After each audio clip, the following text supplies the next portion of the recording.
Alright, we're going to begin building the parts of these kits, beginning with the leg of the Mailes Kenbu. Before we begin, I didn't mention it in my previous video, in the first video. Obviously, I got this from Hagwell, Japan. I have a link on this video right here in the previous video if you want to order it. It's on sale at Hagwell, Japan. Hopefully, if you guys want it, feel free to click on it and put it in your warehouse and get it for Christmas. However, let me show you how this kit looks when assembled and painted, and you make the decision if you want to get it or not. So let's begin. First up is these joints, and by the way, there are no polycaps on this kit. So we have that there, and this one goes here, followed by this part. So there's a seam line here that goes on, but it could be part of the design feature as well. There's a little notch that could be part of the design also, here and here, but you gotta be very careful with the seam line around it. So if you begin sanding this down, you may wipe this off. Take that into consideration. Then we have this part that goes here. So far so good. Nice. For this, you have this part.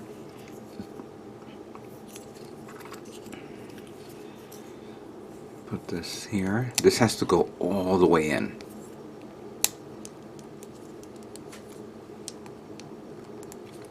And mind you, I would not recommend taking it out.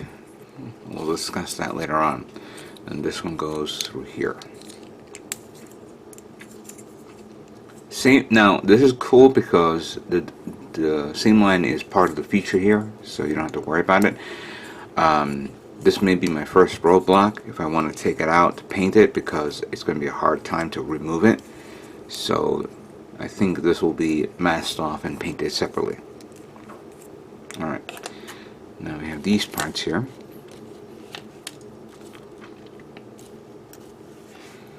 Part of the leg, part of the feet, I mean. That goes there. Then we have this part that goes like that. Well, actually, no. Hold on. That one goes here. And then this one goes here. There we go. This almost has the same unique feature that is on the Barbatos, high grade and master grade. Put that there. Make sure it's like that. And then we have this part, the red part, goes there, like so. You have the size ankle armor.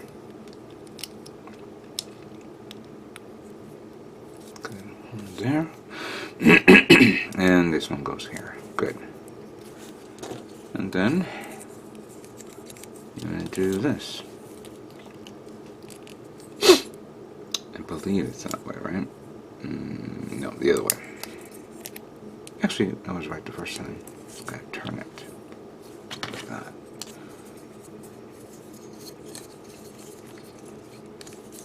There we go. Alright. This is a very unique way of the leg turning like that. Unfortunately, as you could see, this will pop out. So take that into consideration when you do some posing. But it is neat. I like the this like reverse chicken leg design. Yeah. And of course, there are a lot of areas to mask off and detail. I know that in the manual, put a sticker there and put stickers here, but you know, you have all this features as well, so you can give them a more, you know, detailed look to it. So good. That completes the legs of the Kenbu. Kenbu. I said Kenbu. Kenbu. Let's move on to the next part of the build. Alright, so the next part is going to be the assembly of the waist and the body, which is going into 2 pages here. We've already done the legs, but let's do the body here. First up is the waist.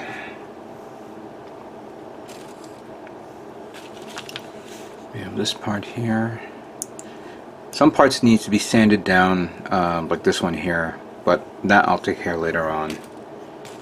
We have the red trim part here. Come on, get over here.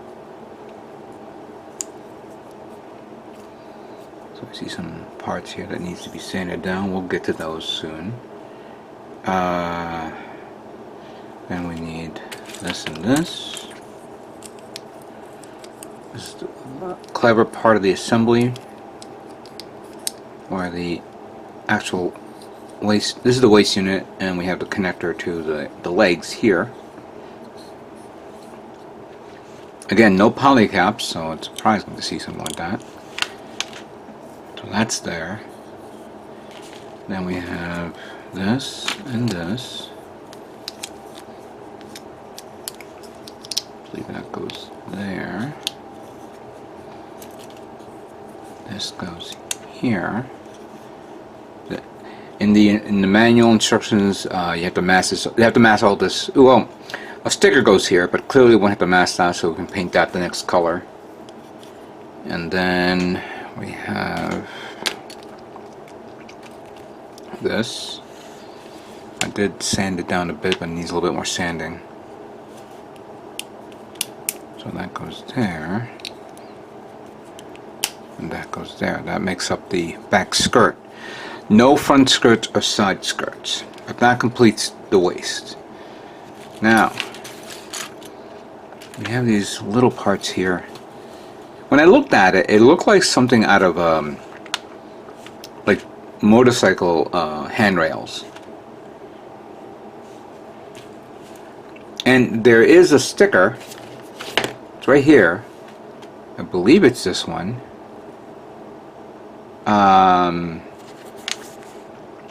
Then you have to wrap it around it. Yeah, this one right here, the yellow ones. But for now, we're going to do this. We're going to put that there.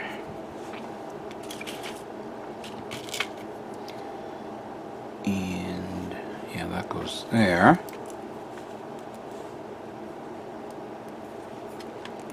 Like that. Repeat the same process with this one.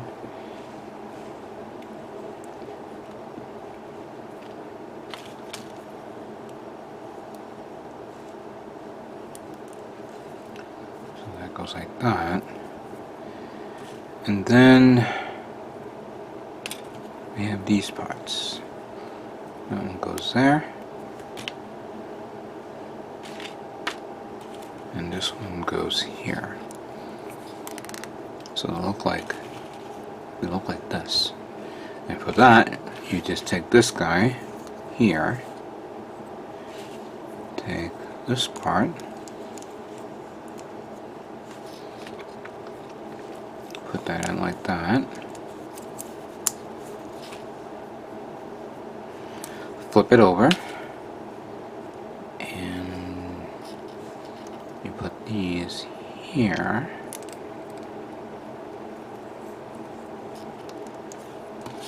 One goes there, the other one goes there. Then take this, put that right on top of it. Okay. Now, you have these unique trim parts. One goes here. One goes here. Nice, you know, the actual separation is right through there. Good. I like that. Then we take this, I believe. Oh, go through this like that.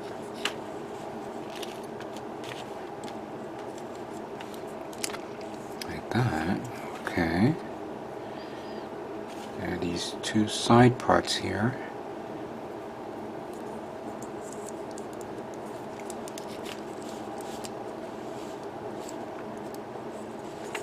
Hold on a second. So it's like that in this position, and then you flip it down like that. Oh, I see.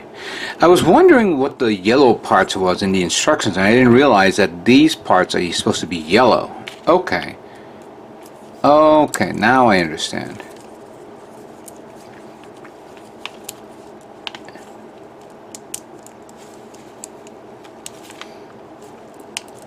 Here we go. Oh wow, that's actually really interesting. Unique, for that matter. Alright, now we take this, put that here, seal it up. We have this part that goes like this. Alright. Then we have the back part goes around like that, followed by this trim part here. Okay, then we have this. Oh wait, we forgot two things here.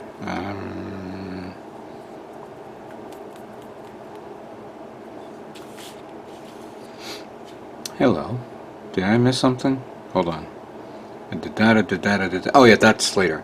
And I think we're missing a part B.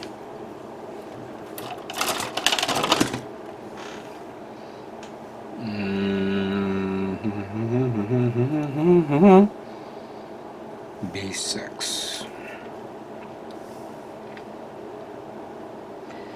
One, two, oh, here it is.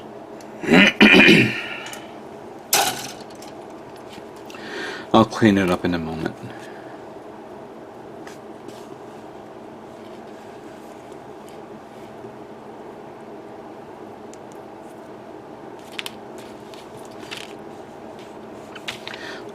At first when I was looking at it, I thought it was part of a trim, but I didn't realize it's actually part of a detail design. Bandai could have easily put a sticker on this, but no, it's actually part of a part. So, good work on you guys for doing something like this. Oh man. Alright, so that goes here. And then we have these parts that like flaps, which I guess is for the arms. That goes there and there.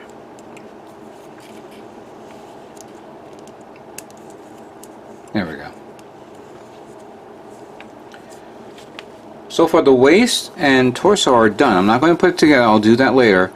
But I'm digging how the construction is, because clearly the white parts, red parts can be removed simply, and then I could leave the parts by themselves. This one of course may be a little, I'm going to have to disassemble it, so this part can be painted yellow, or not yellow, sorry, gold. Because that's the only thing I see here, other than this vent structure that also needs to be painted as well. Because that's the only thing on the torso that I see that needs stickers here where I flipped it, and sticker over here. Alright, let's continue on with the assembly. Alright, so the next part is going to be the assembly of the arms.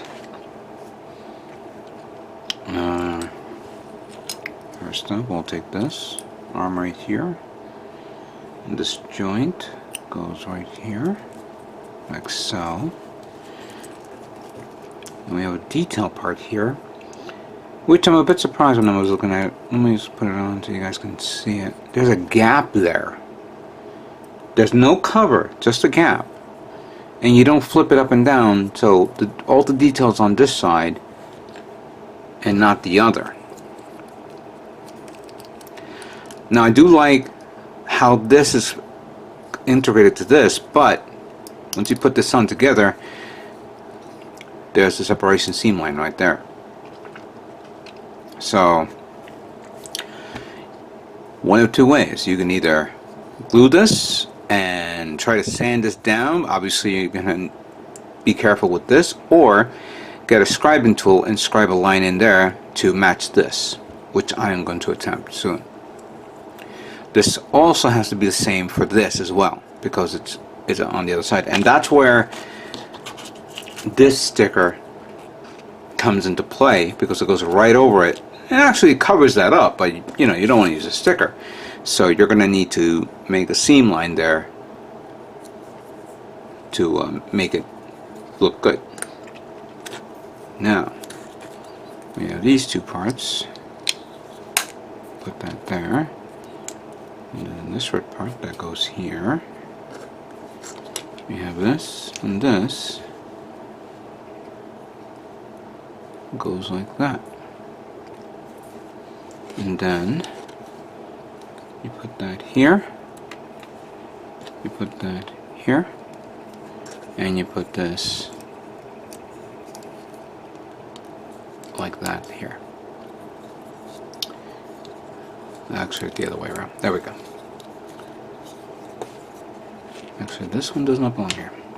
This, of course, is the cover for the hand, which you do have the open hand, the fist hand, and then the grip hand for the weapon. You put that there, and there you go. The arms of the Kenbu is now complete. I'm going to say this though, work needs to be done here because there's a seam line that goes right through this. A little work here, no big deal. Parts can be removed. I'm not a big fan of this connection, even though it's held by friction, but then again, when you paint it, that's not a big deal. I think the big work has to be this. And I think you're probably going to be compelled to get plot plate, styrene sheets, and cover this up. Or use putty, or however you feel like it. Well, I'm not going to go through the motions. I'm just going to clean that up and make it look good, but I'm not going to fill that in. Alright, the arms are done and pretty nice. Let's move on to the next part of the build.